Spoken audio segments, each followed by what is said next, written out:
Al and Oldies and Goodies. I see you. Happy Easter to you, buddy.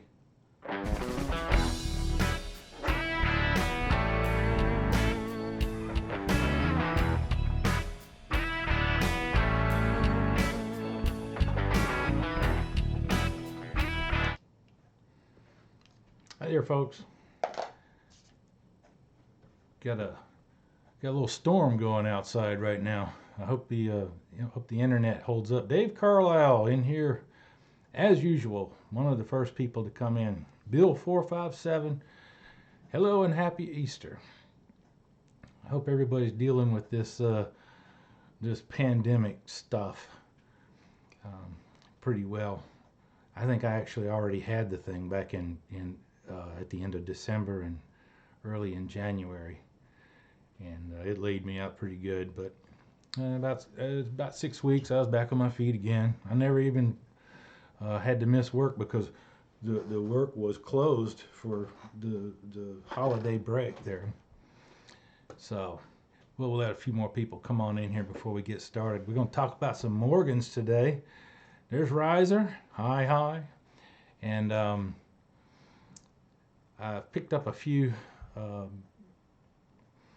coins here recently that might be worth taking a look at here at the hobby shop. I've been making all kinds of stuff here lately. You guys saw part of today's giveaway is this stylus, which will go to the lucky winner along with the coin. And this thing, it comes apart like this, and it has a very nice ink pen in there. Got the Cross brand style thing in there. Howdy, Riser. And the other end is a stylus, so you don't have to be afraid of those keypads and those touch screens and all of that stuff. Bill 457 says, my friend was sick before this started. He lost 20 pounds. Bill, when I was sick, I didn't have much of an appetite, but the one thing that I could eat and kind of enjoy was potato chips. So I didn't lose jack when I was sick. I came back probably a little heavier. I was also adding a little cranberry and a little ginger ale to my usual cranberry juice because it felt good on that sore throat with the ginger ale. Yeah, it's the refill in there, I believe, is a Cross, and the pins that we make, you've seen some of them before. Some of you folks have them probably. They have the standard Cross refill in there. But we've been busy around here between working and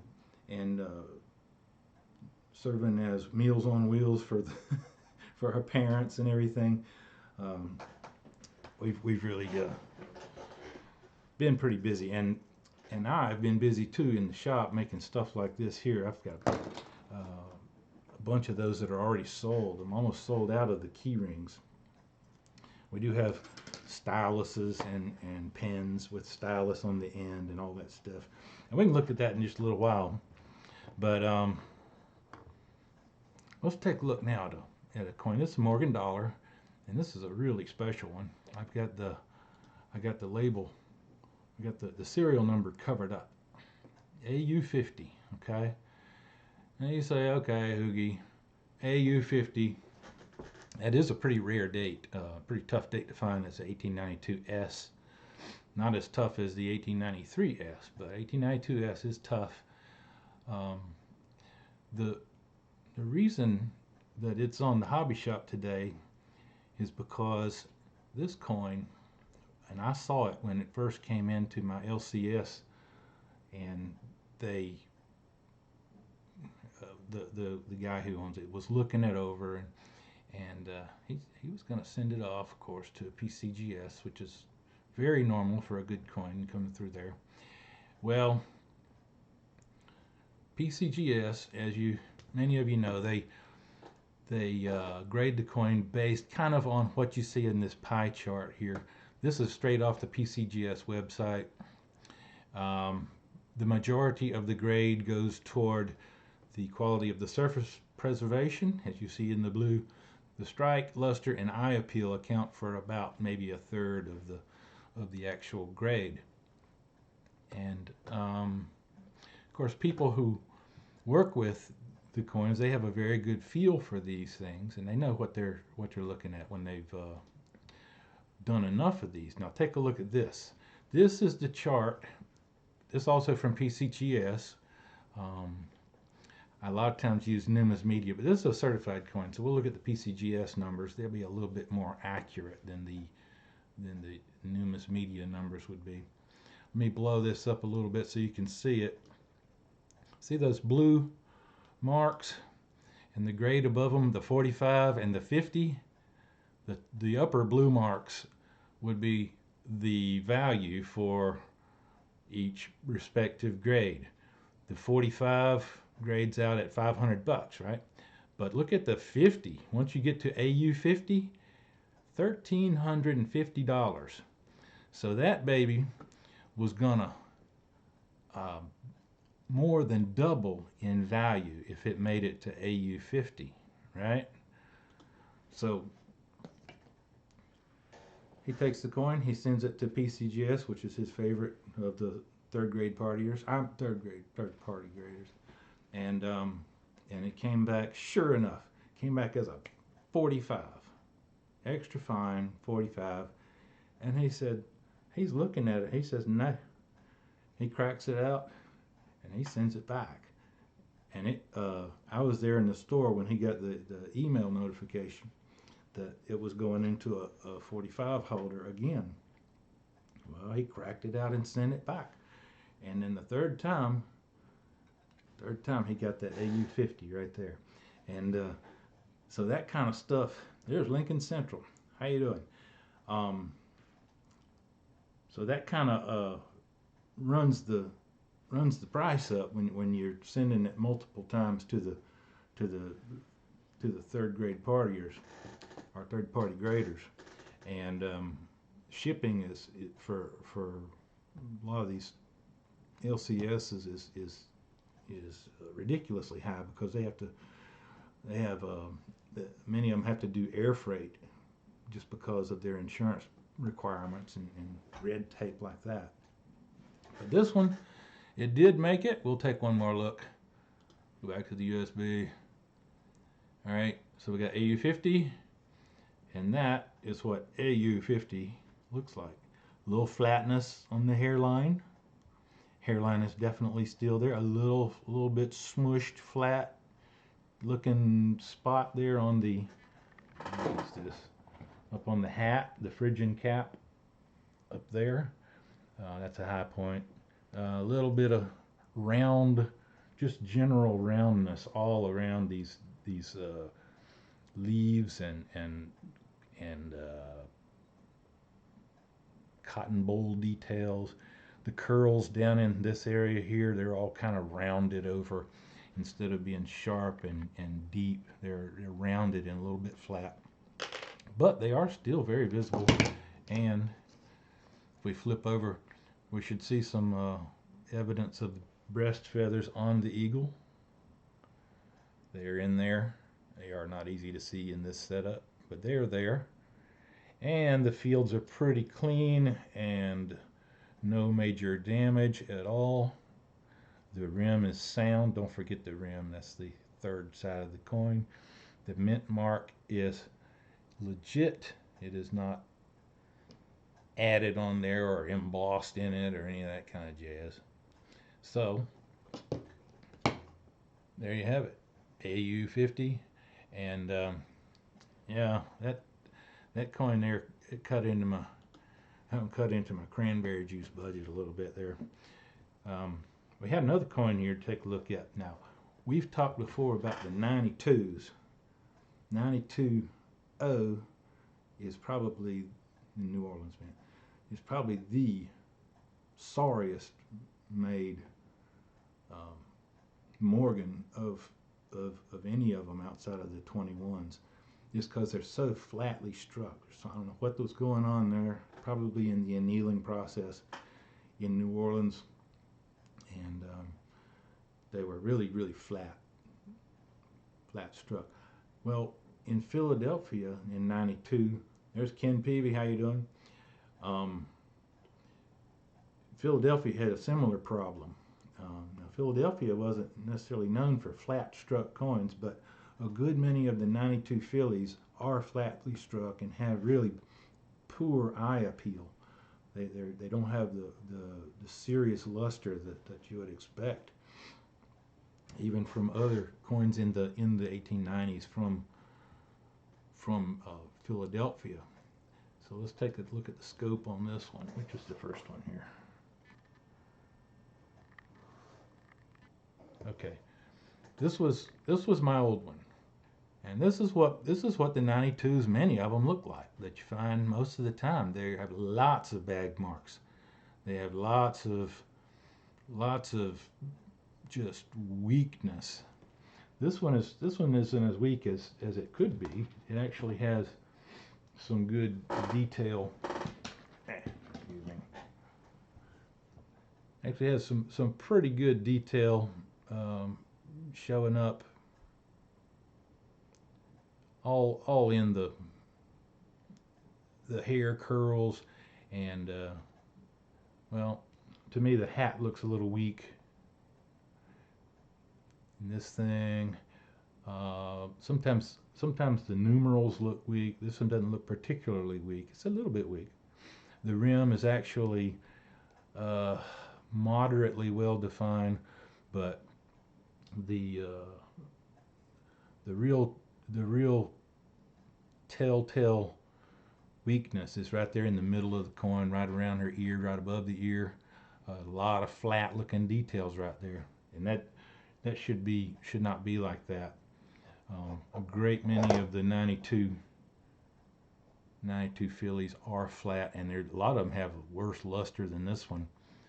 The reverse is similar story, just a little bit weak, just a little bit lackluster, and just a little bit unappealing. And so I ran across this one here. Now, this coin was sold as an uncirculated coin, and didn't pay quite that price. I noticed it has a couple of little dings right there at the northwest part of the rim, but other than that, the rim looks really good. It has those bag marks that we see a lot in the '92s, and I'm gonna flip that over and get back over here, and you can see very good detail on the breast feathers, very flat, shiny, lustrous fields with cartwheel, very nicely formed olive leaves, and even the little berries on there, or the little olives on there. And also, when you're dealing with these Phillies that cost money, like the '01, sometimes the '92 Philly, the '94 Philly, always look closely at that mint mark area right there, and just to verify it has not been tampered with, because some people will remove an O mint mark or even an S mint mark in some cases, and try to pass it off as a higher priced Philly coin. So keep all that in mind when you're dealing with the Phillies. Now, my guy at the LCS, he can look at two coins laying there on the counter of the same year, and he'll tell you, well, that's the New Orleans one right there. I can see it from the stripe from over here, But keep all that in mind. Let's catch up on chat just a little bit. Let's see what's happening over there. It is a nice looking piece. By the way, the USB microscope makes everything look terrible. You guys know that. And when it's under magnification, all those little hairline marks, especially in the fields, and on the face, the cheek of the Lady Liberty. Let's take a look here. Tell us a story. This is an excerpt from the Miller book. Very classic text, Wayne Miller, and says here on 1892, although a relatively low mintage coin, only recently has the price of the 1892p risen to reflect its scarcity. Uncirculated specimens seem to fall into two distinctly different categories: fully struck pieces with very good luster and average bag marks, and flat struck pieces with indifferent luster and heavy abrasions. As usual, the great majority are of the latter variety. Consequently, gem, that is MS65 is a gem, gem 1892p dollars are very scarce. So there you have it. When I was drooling over this coin, I was thinking, man, this got to be an uncirculated coin here. You know, it's marked uncirculated. I could probably get it for a good price and then send it off myself to the third grade partiers and have it jump up in price. It doesn't jump up like the 1892S, but from AU to uncirculated, it is a pretty good jump. So that's what I was hoping for. But now that I've got it at home and I really looked it over good, I don't think it's gonna grade out. It's probably get like an uncirculated details with those dings in the rim. Also, one other thing it had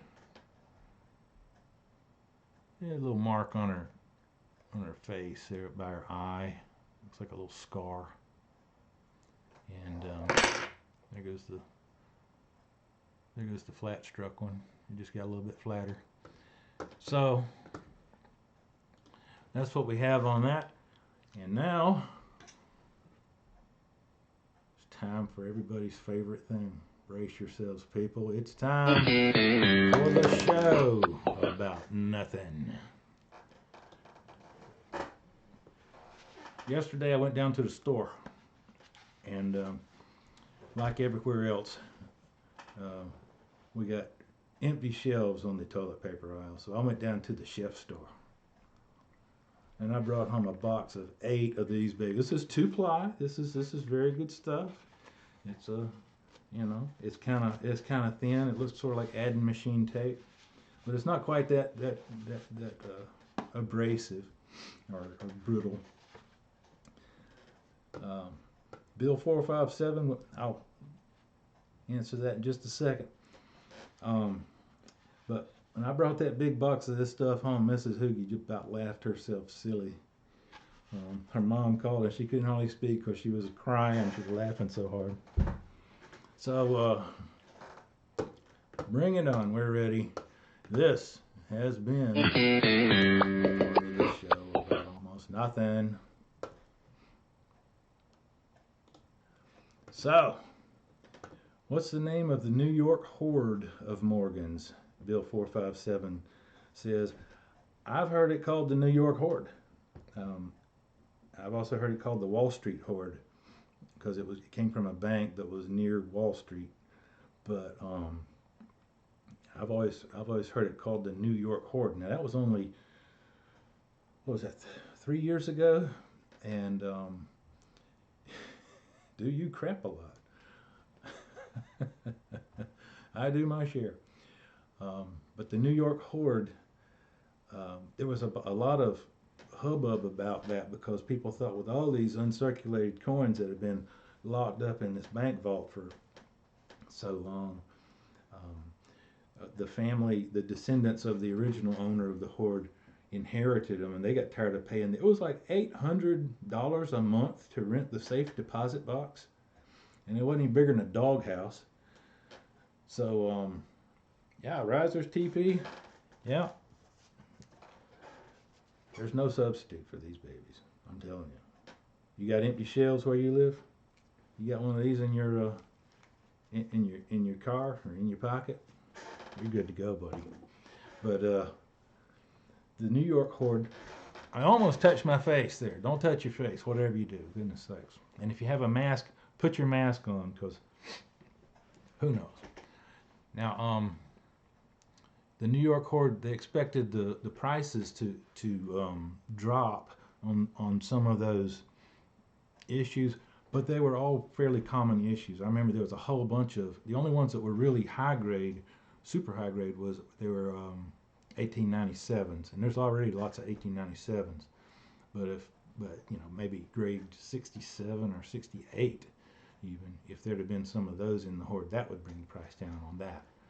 But anyway, that was all the rage back in the just 2-3 years ago.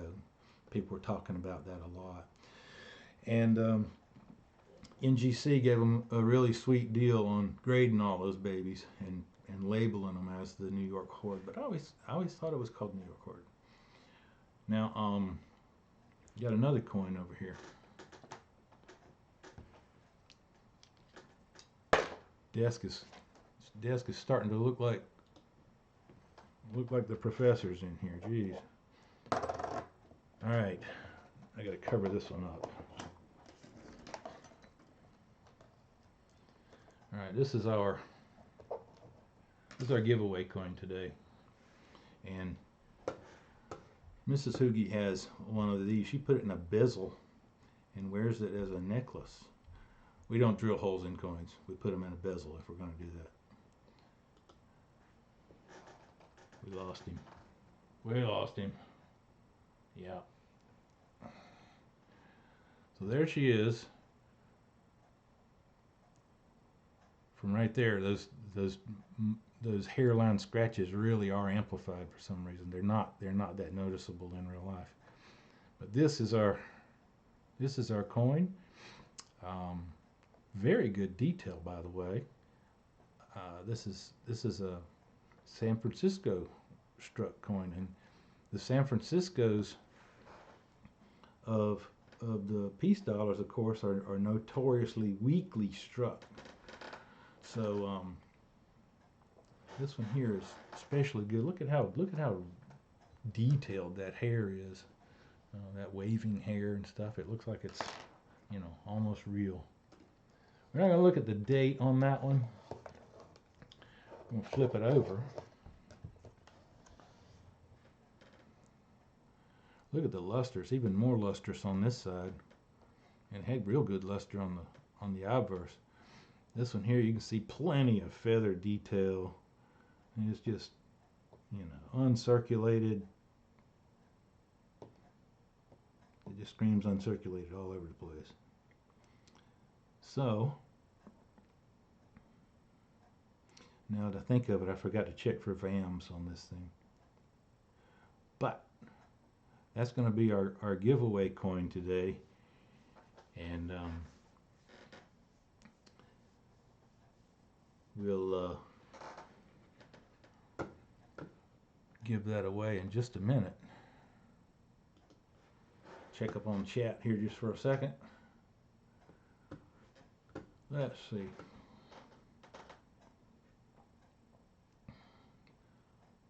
Yeah.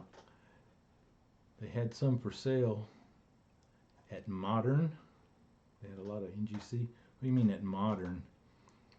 Ken says it was 16,000 units. That was a pretty big horde. That was the biggest one that we've had in a good while. If I thought you were talking about the New York Horde there.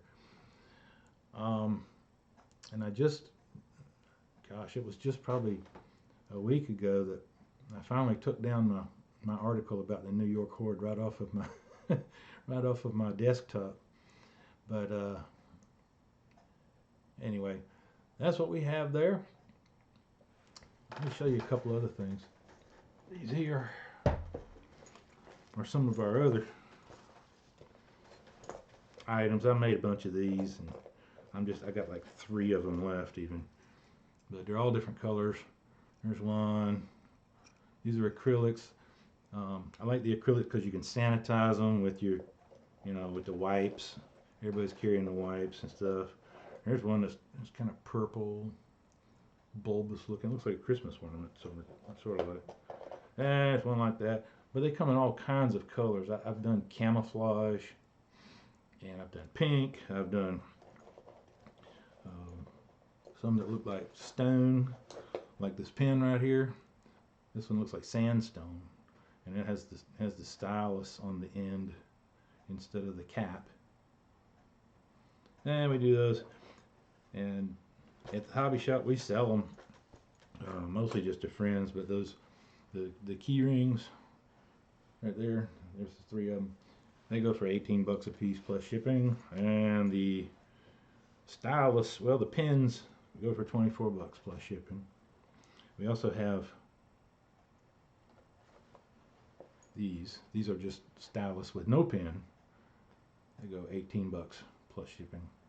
All shipped inside the USA, if you don't mind. But hit me up with an email if you care about that. We can make custom ones, and I'm always bringing in more colors and stuff too for the acrylics. We have lots of exotic woods on hand to choose from if you want a wood.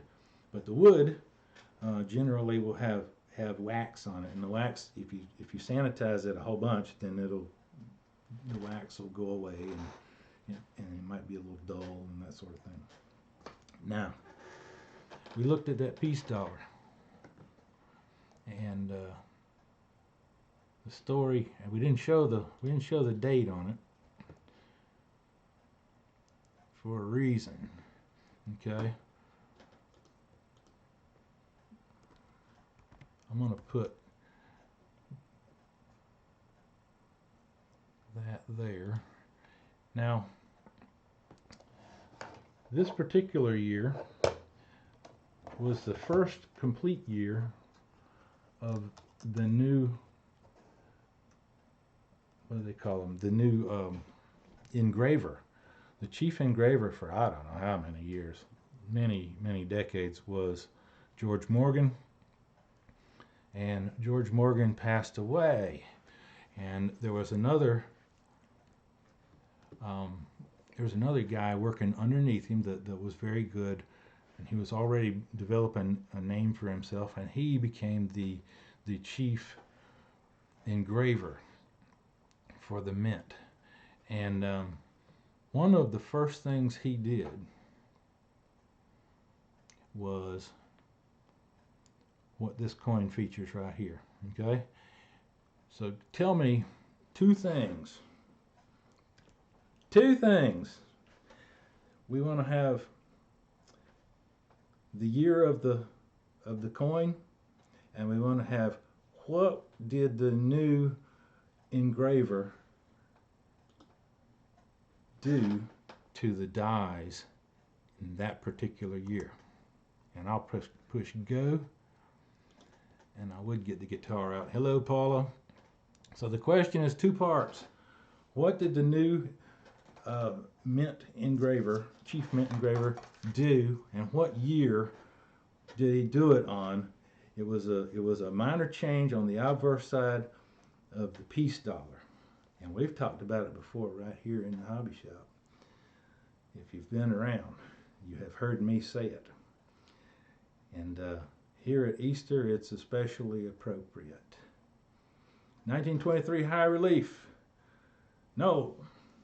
Bill 445. And you can guess as many times as you want on this one. 1924 polished. No. 1926 S hubbed. Well, they weren't hubbed. Well, they weren't rehubbed anyway. They were hubbed. So what did the mint director do? His name, by the way, John R. Sinnock. John Sinnock. He's the guy who, 1921 high relief. The high relief was in 21, and they did change it in 22. But that wasn't Sinnock. That was George Morgan himself, our old friend. He of the Morgan dollar fame. Hey, law. 1922. Ken Peavy says 1925S. It's not the 25S. The 22 hardened. Well, I believe they did do some of that kind of stuff, but that was George Morgan. George Morgan died incidentally in 1925. But this guy took over and one of the first 1926 low relief.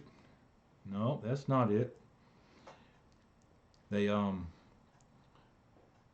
they did a little work on the coin, a little hand work on the dies. He ordered all the dies to have this done, and there's no real record of why. We can only speculate why. I was trying to research that again today, and I couldn't find it. So let's go back over to that USB scope.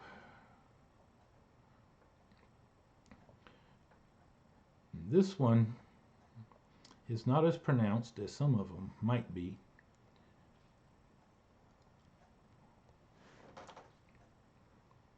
We did have someone say 1926, but it's not the low relief. It's not the rays were changed. It is 1926.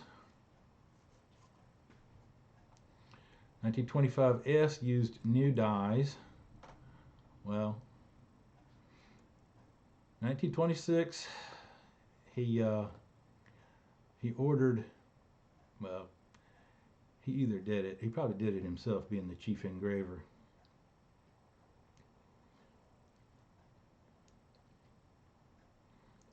It is 1926. 1926 is half of the answer.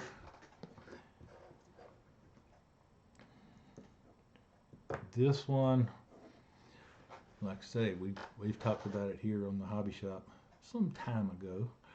Ken Peavy says 1926 Strong God. That's exactly right. Professor Peavy is the winner of the prize pack. Yeah, he, for some reason, he had the word God re-engraved so that it would be more pronounced. This one is so well struck that it doesn't look that pronounced. I should have gotten a hold of one that is more obvious, really. But yeah, the Strong God. And so for Mrs. Hoogie, that was the one that went into her bezel for the necklace, and she wears it proudly all the time. So yeah, Ken Peavy, of all people, winning on Easter Sunday, wins the Strong God, In God We Trust 1926 S piece dollar. This one has the S down there underneath the O on one. There's a little teeny little S, and that's the mint mark. So congratulations to Professor Peavy. This baby right here will be in your prize pack. And little birdie tells me that you need a refill for that pen of yours too. So we'll throw one or two of them in there. We always have spare parts like that. So anyway, folks, we made it through without a hitch. Yes, it's Sunday. Good gracious. Yeah, this is the day that you get to take the other nap. But hope everybody is weathering the virus well, and hope you folks are behaving yourself over there. I don't know what's going on, but anyway, we'll get the prize out to you tomorrow, and of course, anything you get from the hobby shop, do what you want with it. Keep it, sell it, give it away, or throw it away, whatever you want to do. So congratulations again to the professor. I'm Hoogie. This has been the Hobby Shop, and we'll see you guys next time.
Happy Easter, everybody. Don't forget your cranberry juice. Very good for urinary tract health.